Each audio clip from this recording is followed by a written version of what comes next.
Earlier this year, Team Fortress 2 saw the release of one of its largest SFM projects ever. Emesis Blue, which is a feature-length production made by Fortress Films, is, simply put, fantastic. While I don't want to go into too much of it here, it is an incredibly well-shot and relatively nuanced movie that, in my opinion, stands on its own as an indie film project. If you haven't seen it yet, I would definitely encourage you to, not to mention I'm sure it would help your enjoyment of this video, and there are plenty of complimentary videos you can check out afterward if you want the rundown. But personally, I found it compelling enough that it inspired me to make a spin-off fan project of my own. The first time I watched Emesis Blue, I noticed that one of the scenes in the Conager Slaughterhouse was very reminiscent of another map that I was making at the time. CP_FNAF, as it was formerly called, had a very similar setup of cameras and doors to what was shown here. And at that point, I kind of realized that considering Conager Slaughterhouse is basically just the red side of 2 Fort, it would not be that hard to modify 2 Fort to have a similar setup. And originally, that's what I was planning on doing, just decompiling 2 Fort, deleting the blue base, adding some doors and an objective, making the map nighttime, and then just calling it a day. Or at night, I guess. But after getting into it and realizing that most of the textures used in Emesis Blue were either built into the stock game or had very similar replacements that I could use, I decided to shift gears and make this as accurate to the film as I possibly could. And thanks in part to Fortress Films themselves offering up many of the custom assets used in Emesis Blue, I think I've accomplished just that. So this is CP_Emesis. CP Emesis is a gameplay-ready Team Fortress 2 map built to play and feel like the Conager Slaughterhouse from Emesis Blue. Every single area of the map was studied from the original movie and recreated side by side as closely as I could possibly make it. Not everything ended up being 100% perfect for a variety of reasons, but for the most part, this does really feel like a fully explorable Conager Slaughterhouse, and I am super excited to show it off. So first of all, let's run through the overall design of the map, including all the ways I tried to recreate Emesis Blue. The best part about making this map is that even though there were some custom assets used, which ended up not even being an issue as I'll get to in a bit, most of the textures and models in Emesis Blue were from TF2's default files. Even in the times I was missing a texture or two, I was usually able to find a suitable replacement that kept the rough feel of the original. However, when I posted a teaser for this map on Twitter about a month ago, I was actually contacted by Fortress Films, the creator of the original movie, and offered access to the majority of the custom assets. This helped a ton, as previously missing props like the jukebox, the elevator, and the coffin in the basement, as well as a few exact textures that only had semi-accurate replacements, were now able to be fully utilized to help the map look exactly like it should. But in addition to just the world geometry, another stylistic feature I was able to recreate from the film much better than expected was the use of exaggerated lens flares and high contrast lighting. If you watch Emesis Blue, you'll notice this lighting trick used a lot. Most light sources that are either red or blue seem to glow a lot brighter than what you'd normally expect, which leads to a neat dramatic effect that sets it apart from a lot of source filmmaker projects stylistically. And as it turns out, the trick that lets you create these lens flares exists in TF2's rendering engine as well. The base effect is called a light glow, which is a separate entity from the lights themselves that you normally place right near them. These are usually used subtly around their respective light sources to recreate the look of something like dusty air. Take these light bulbs here in normal 2 Fort for an example of that. But by cranking up all of the settings and turning the color to a bright red, you get a lens flare effect that helps the map feel a lot more cinematic. When used in combination with a metric crap ton of red lights, because holy hell does Emesis Blue like its red lights, I think the look of the map is as close to the movie as it can possibly get. It's obviously not perfect because TF2 is missing a lot of source filmmakers' more intensive rendering features, but the atmosphere is still definitely there. But on top of having the map look like Emesis Blue, I also had the goal in mind of making it play like it too. I wanted to set up the objectives in a way that would help each round play out roughly the same as the Conager Slaughterhouse scene from the film. The issue is that there isn't just one slaughterhouse section of the movie, there are actually two, and both of them are completely different from one another. The first of them follows Medic as he enters through the front door and makes his way down to the basement, and the second follows Soldier and Spy as they enter through the sewer and travel to what would normally be one of Red's spawns. These are practically opposite routes, so to include both of them in a single round of CP Emesis, I decided to split each round into two distinct halves, one of them following Soldier and Spy's journey and the other following Medic's. The first half of each round has the attacker starting on the other side of the 2 Fort pond with no bridge in sight. The only way to make it into the base is to jump in the water, traverse the sewer, and eventually end up in what's normally the ground floor of 2 Fort. From there, you have a few different routes you can take, pretty similar to normal 2 Fort, but your ultimate goal is to bring your team's demo man up to this scanner, open the door to the zombie room, and then smash the glass to break your way into the ammo room. To simulate the process of grabbing guns and ammo, this is where the first control point is, which needs at least 3/4 of your team present to capture. Once you've captured the ammo room, the round effectively resets, with all the blue team getting sent back to their spawn and the new objective being the intel room in the basement. The second half, which is meant to emulate Medic's route through Conager Slaughterhouse, plays a lot like normal 2 Fort. All of the previously locked doors open, the bridge in the center comes back, and your goal is to now grab the briefcase which is sitting in its normal spot. But hold on, you might be thinking, how is the second half of the round a completely different game mode than the first half? Well, as it turns out, there exists an extremely niche but technically officially supported game mode in TF2 called Hybrid CTF-CP. This mode works exactly like how you'd expect. effect, letting control points and intelligence briefcases function in the round at the same time. No official map has ever used this mode, and the HUD elements of each objective don't get along very well, but if you ignore that, it is fully functional. And so, to make CP Nemesis play like the movie and have a unique identity as a map, I thought this obscure game mode would be the best choice for it. Blue wins if they can make it back to the ambulance with a briefcase, and red wins if they defend for long enough. Pretty straightforward stuff that should hopefully lead to fun and interesting rounds. Now, I will admit that I have not done much playtesting with full teams yet, but in theory, this is a mode that should work perfectly fine with a smaller player count, and I am very excited to try it out. So as far as how the map is actually meant to be played, let me quickly go over all the rules. These will all hopefully be enforced server-side by vScript eventually, but they're now just on the honor system because documentation for TF2's side of vScript is a little bit lacking. The ideal player count for the mode to work is about 7, with there being 4 attackers and 3 defenders each round. Both teams will be able to play the classes used in the actual movie, with defenders getting to pick from Sniper, Engineer, and Heavy, and the attackers getting access to Soldier, Medic, Spy, and Demo. Ideally, I'll use vScript to make each character really close to what's in the movie, with Soldier having a single rocket in his rocket launcher, Demo Man getting a pistol, Medic having a shotgun, and random stuff like that. But until then, I'm planning on giving each class somewhat arbitrary weapon restrictions based on what I find to be balanced, which at the moment will be the following. For attackers, Medic is not allowed to Uber or use the crossbow, Demo Man has to play Bottle Knight, Spy can't use the Dead Ringer, Kunai, or Diamondback, and Soldier is restricted to shotgun and melee. And for the defenders, engineers can't use minis, and also you can only have 1 engineer per team because even though there were 2 in the movie, that would be completely busted. Heavy cannot use miniguns, and Sniper cannot use the Jarate or the Huntsman. All of the rules I've made already are aiming for movie accuracy more than balance, which I have no doubt will change very quickly as I start to test the map. And I'm also considering adding Scout to the attacking team and Pyro to the defenders if I can get vScript working to balance their weapons, but for now I think this is a pretty good lineup to start with. So anyway, I'm sure a lot of you are wondering exactly how close I managed to get this map to the respective scenes in Nemesis Blue, so let me do a room-by-room comparison. On the left will be my map, and on the right will be the movie. I'll try to show off each room from all of the angles the movie provides, and if anything is purposely different, I'll try to explain why I might have changed it. So starting from the outside, with the exception of some lights, it looks pretty similar to what you'd expect. I'm still working on porting the Conager Slaughterhouse sign and Spy's car in the Team Fortress 2 because the original models are meant for Source Filmmaker, but I'm assuming once I can get those working, everything else should be up to par. One thing you'll probably notice a lot moving forward is that the movie has much more vibrant lighting. I tried to emulate it as much as I could, but most of the differences come down to SFM having a much better lighting engine, so there's only so much I can do. It is probably something to be expected when you consider the point of the software, but it is at least worth noting for now. The sewer area is mostly the same visually, but has a major change that I had to make for gameplay reasons, and that is that I removed the bend that normally exists in the tunnels. The reason that I did that is because, as mentioned, one of the available defender classes is the Sniper, who has access to his normal rifles. Sniper tends to perform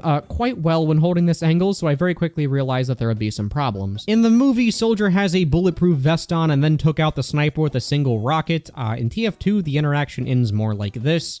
So obviously some changes are going to need to be made to compensate. Removing the bend dramatically shortens the angle that snipers are able to hold, so hopefully that'll be enough to balance stuff out. Worst case scenario, it takes like 5 minutes to add back, so we're not really down too much time. The room near these stairs was hard to make an exact recreation of since there aren't too many camera shots aimed at it. You can at least see that I had to use a substitute texture for some of the surfaces, but it is otherwise literally just stock 2-fort geometry, so everything looks fine. The ground floor is where you'll notice another big difference between TF2 and SFM, and that is texture detail. SFM fully supports what are called bump maps, which are basically transparent overlaid textures that exist to give the lighting engine information on how to reflect off of a surface. Source Filmmaker, being a software meant to render entire movie scenes, fully supports bump maps. TF2, being a poorly optimized 15-year-old game, has some interesting issues with them. I tried importing the bump maps as I received them, and the 2 outcomes I experienced were either that they did nothing or they looked like this. So flat textures is the way that I went, which is disappointing, but it gets the job done. Moving on to the courtyard, you can see some similar issues as the downstairs area. Nothing new or crazy here. The upstairs is the first room to make full use of the custom assets, most notably the floor texture and the model for the elevator. The elevator model that I received is unfortunately static, so you can't actually go into the elevator, but it is the same one from the film nonetheless. This did cause a couple of issues with how I plan to lay out the map, which I'll get to in a minute, but for now I think it works just fine as it is. The ammo room didn't have any very clear shots, so I won't show that one for comparison, but the zombie room looks pretty damn close to the original if I do say so myself. Like I said, I am very grateful I was able to get access to custom props because this room looks barren without the jukebox. The stairs leading down to the basement had an interesting change from stock 2-fort, where the rocks are replaced with a solid wall, but overall this wasn't too hard to convert. Oh, and if you're wondering where the defenders spawn, I decided to take advantage of the previously unused downstairs resupply room for both halves of the round. Originally in the first half of the round, defenders were supposed to spawn in the elevator, but I think this is a decent compromise for now. The slaughter room probably has the biggest amount of differences from the movie, at least in this version of the map, part of which which is intentional and part of which is due to some assets just not working correctly. You'll notice that the room in the film has a lot more random props just kind of strewn about everywhere, which adds to the atmosphere for sure, but also completely blocks the alternate route. So everything in the center of the room has been removed just to make the gameplay a little bit smoother. I'll also note that a few of the props have been subbed out for similar replacements because while I actually did get the originals, they didn't have any textures for some reason. I spent several days trying to fix this, but nothing I did had any effect whatsoever, so for now I'm subbing them out for lookalikes. Here is the intelligence room, overall pretty consistent with the movie thanks to the custom assets. There was a major problem with it that I'll get to in a bit, but with that having been resolved, I think everything else looks as close as I can possibly get it. While we're on the topic of the intel room though, I'll very quickly mention a new room that I added that I'm not sure whether or not I want to scrap. If you go into here, you can see the remnants of the semi-scrapped camera system that I was working on to make this map what I originally intended it to be. The reason I'm not just scrapping it entirely is because 1, it's cool, and 2, it's actually implied that someone is watching the cameras in the movie. Whether I'll keep this for the final release is yet to be determined, but here it is regardless. And finally, the last room to show off is the stone hallway, which is pretty basic, but it exists nonetheless. This room suffers the most from the differences between the rendering engines looking completely flat without the SFM exclusive bump maps that come with the stone texture, but other than that, it's literally just the 2 fort tunnels, so nothing too special to note. So that's all the rooms in my map compared with their respective scenes in Nemesis Blue. I will continue to do some minor adjustments, but for the most part, I think everything turned out pretty damn well. So the last thing that I'll note is that as fun as this map was to make, it wasn't entirely smooth sailing. As is the case with any map making endeavor, there were a few things that I ran into that caused a lot of problems. The first of which, as I mentioned earlier, is that certain custom assets were not designed with Team Fortress 2 in mind at all. Thankfully, all of them have suitable replacements, but it does annoy me to no end that I have to use substitutes when the originals are sitting right in front of me. I'm pretty sure that it's possible to get SFM models to work in TF2, but for now they don't, so oh well. The second problem is that the Conager Slaughterhouse in the movie is non-Euclidean, or in other words, it's made up of a bunch of different rooms that can't physically be arranged together in normal 3D space. Take for example this elevator in the upstairs room. If it goes directly up and down as elevators tend to do, it ends up clipping into other areas that we can clearly see in the movie do not have elevators in them. Right below it is this section of the downstairs, and right below that would normally be the sewer, so this elevator should not be able to exist in this specific spot. Thankfully, because the elevator in the movie is just this, that's more of a logical problem than a physical one, but I did run into the problem a lot more when I was trying to implement the doors that went up and down. A lot of the times the open doors would have some nasty Z fighting with the walls they were clipping into, which the movie uses some clever camera angles to hide. Overall, there were a lot of small things like that I had to figure out, but I think I got them all to a pretty good spot with everything, so I'm not super concerned about how it looks. And finally, the largest problem that I ran into with the entire thing is that skeletons are weird. What I mean by that is that I really wanted to have a mechanic where you fought zombies after the first round door closes, kind of like in the movie. If you managed to kill all of them before dying, the door would reopen and you could continue on your way without having to walk all the way back from spawn. All I wanted was something similar to the scarecrows that exist on Farmageddon, just using the zombie merc models instead of the scarecrow ones. But for whatever reason, these stupid things would not function at all. I tried everything on the wiki. I searched dozens of forum pages just to see if anyone had any bits of advice. Hell, I even tried copying the working skeletons over from Farmageddon just to see if they'd function here too. But absolutely nothing had any semblance of working, so I ended up scrapping the mechanic entirely for my own sanity. Maybe in the future I'll give it a second go. If you have any advice on how to make it work, please let me know, but for now we'll just leave it as an unrealized dream and leave it at that. So that is CP Emesis. I plan on continuing play testing and rebalancing the map until I'm satisfied with it, at which point I'll release it on the Steam Workshop given the creators permission for the entire world to play with. Before I end up doing that though, I need to figure out modeled porting and VScript, both of which will be very important to making the map look and function as I planned. VScript doesn't seem too hard to learn, but unfortunately the documentation is really bad when you're starting from the TF2 side of things, so if I can find good sources that shouldn't be too far in the future. And modeled porting just seems to be more time consuming than anything, so hopefully once I can find good resources for that, that should go smoothly as well. As always, if you have any suggestions for the map going forward, I would love to hear them. I'm sure I missed something, and telling me what to fix while the map is still being updated is preferable to waiting until it's done. Speaking of which, unlike the FNAF map, I will not be posting pre-release versions on my Patreon quite yet. I don't know if I have permission to distribute the custom assets, and it's also a hassle to pack in custom stuff to every version of the map just to distribute it to a handful of people. If I can get permission and there's high enough demand, I may consider it, but for now I'm leaving it blank. Anyway, if you enjoyed this video, make sure to like. If you hated this video, I hope you turn into a pile of goo in the respawn machine, and most importantly, have a good one.